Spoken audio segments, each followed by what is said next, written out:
Assalamualaikum, A. Salam. Mau curhat aja, A. Boleh. Ibuku cemburu sama istriku. Oh my God. Kita flashback sebelum saya menikah. Iya. Saya tuh alhamdulillah, walaupun kehidupan saya sulit waktu kecil, tapi setelah saya bekerja, alhamdulillah saya bisa mencukupi kebutuhan ibu saya. Alhamdulillah. Semua apa yang ibu saya pengen, ayo mak kita jalan. Masya Allah. Setiap ibu pengen, ayo kita jalan. Terus alhamdulillah juga sudah ngumrohin juga, alhamdulillah. Alhamdulillah. Mau apa aja saya turutin lah, karena waktu itu masih bujang ya. Iya. Karena masih bujang, belum punya Istri. belum punya istri. Tiba-tiba. Nah, setelah saya menikah, nah inilah kecemburuan ibu saya itu ada. Gitu, dari dia mungkin kok kamu beda sama yang dulu. Sekarang ya mungkin karena keterbatasan saya juga ya, karena saya juga nggak mau menyakitin kedua wanita hebat itu. Karena dua-duanya itu ya wanita terhebat yang ada di hidup saya gitu.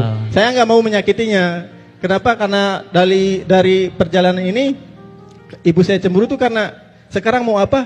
Kok kamu nggak bisa gitu loh, Pak. Karena keterbatasan saya lah, karena saya punya tanggung jawab, anak udah 2 gitu, karena ya keadaan saya menyikapinya seperti apa gitu. Yang kalau saya pribadi bisa menerima, kebanyakan cuman istri yang galau gitu. Istri tuh kalau ke rumah ibu tuh seolah-olah suka ditekan sama ibu. Kok sekarang setelah menikah kok si Dede kok nggak, jarang ya perhatiannya gitu, jarang suka ngajak mana-mananya gitu loh. Karena keterbatasan saya gitu lah. Intinya sih gimana cara menenangkan hati, terutama istri saya sih, menenangkan hati si istri saya menerima gitu. Kalau saya mah kadang-kadang bilang sama istri, banyak bersabar aja dan banyak beristighfar. Kalau saya bilang sama istri seperti itu, karena bagus beliau nih, nanya sendiri jawab sendiri. Jadi agak ringan jawabannya. Terus seorang berjalannya waktu juga, karena saya harus belajar juga gitu. Karena hidup itu perjalanan, udah belajar gitu. Nanti besok ngisi menata hati ya. Boleh, nomor saya di bawah. Oke. Terus karena kita juga punya anak dan kita juga bakal jadi menantu, bakal jadi mertua gitu. Jadi buatlah ikhlas menerima ini, semua ini kan ada ujian itu. Itu aja. Gimana cara menenangkan hatinya gitu, Pak? Gimana cara menenangkan hati istri? Biar menerima keadaan ini. Itu aja sih. Izin biar enak. Teteh, istrinya beliau boleh berdiri. Teteh boleh agak maju ke depan, berdiri di samping suaminya. Sok. Sekarang AA bilang sama Teteh, apa perasaan AA tuh pengen bilang apa? Lihat wajahnya, lihat. Intinya kalau pesan dari saya udah tiap hari juga sudah ngomongin, A. Sok, di depan umum sekarang. Ayo bismillah. Bismillahirrahmanirrahim.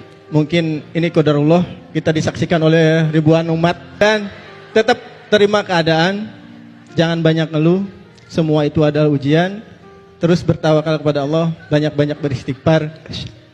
Sabarlah, ujian itu akan berakhir, dan berakhir ada ujian lagi, gitu aja. Karena itu berputar, roda itu pasti berputar. Ya, oke, itu aja sih dari saya. Oke, sekarang Teteh. Teteh yang beliau sampaikan iya apa enggak? Atau Teteh mau enggak, saya enggak gitu gimana tadi? Kebetulan yang disampaikan suami benar gitu adanya. Benar.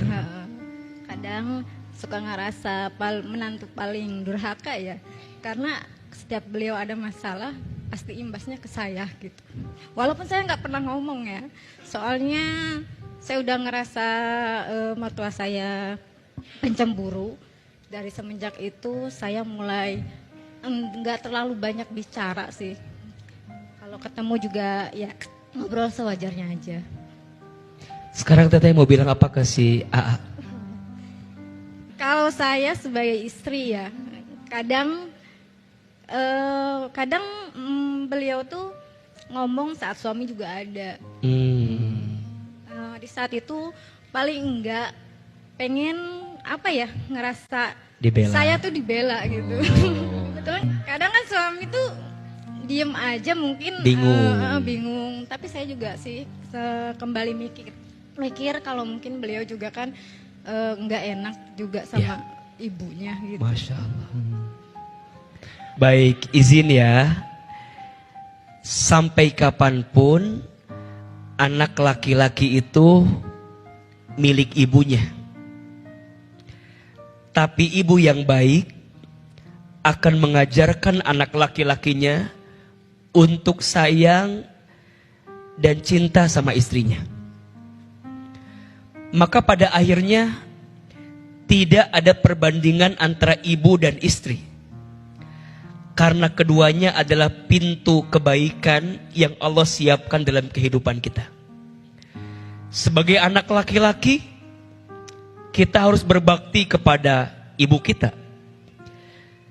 Tapi saat kita menjadi seorang suami, kita pun bertanggung jawab kepada istri kita. Kadang yang jadi masalah hanya cara komunikasinya saja. Jangan salahkan ibumu karena mungkin mohon maaf punya sifat yang tidak sesuai dengan keinginanmu. Tapi juga jangan pernah rendahkan istrimu. Karena kadang dia juga butuh penguat yang bisa membela dia dalam setiap keadaannya. Betul? Bicaralah dengan ibumu di tempat yang berbeda. Bicaralah dengan istrimu di tempat yang berbeda. Kadang masing-masing hanya butuh untuk didengarkan. Kang Dede, cukup dengarkan semuanya, istri dengerin, ibu dengerin. Nanti akan ketemu kebaikan dan pada akhirnya apa kekuatannya? Doa. Apa? Doa. Kang Dede doain ibu. Masya Allah beliau sampai meneteskan air mata. Kang Dede. Beliau nangis aja lucu ya. Banyak banget air matanya. Itu kalau dia nangis lagi bisa buat wudhu itu insya Allah. Ya Allah ya Rabbana. Bismillah. Dan izin ya, ini juga bagi seorang anak, mohon maaf ya. Kadang kita itu sebagai anak agak sulit mendapatkan kemuliaan dari orang tua kita. Karena orang tua kita tahu masa kecil kita, betul? Jadi kalau nasehatin orang tua, kadang butuh lisan orang lain yang menasehatinya. AA, anak bungsu dari kakak-kakak yang lain. Saya ustad dengan izin Allah. Tetap depan kakak mah ade. Pulang ke Garut mah dititah deui.